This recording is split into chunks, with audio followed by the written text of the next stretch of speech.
Hello everyone, welcome back to this channel. In this video, I will show you the easy and clear steps on how to new account Amazon Shopping on computer. So how to new account Amazon Shopping on computer?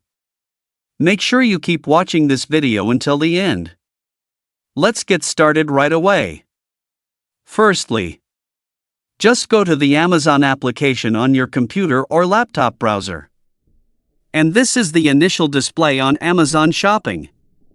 Next, just point the cursor to the upper left corner of the screen. Here there are several menus.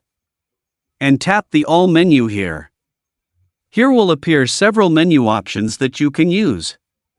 Scroll down yourself. And tap the Sign In menu. Then this menu will come out.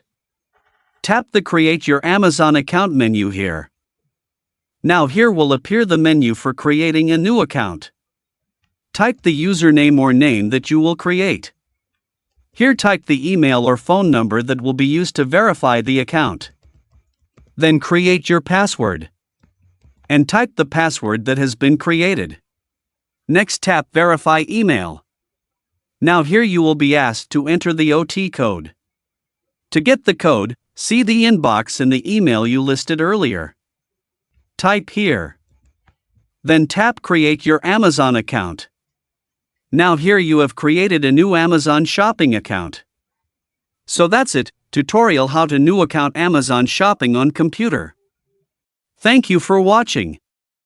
I hope this video is useful. See you in the next video.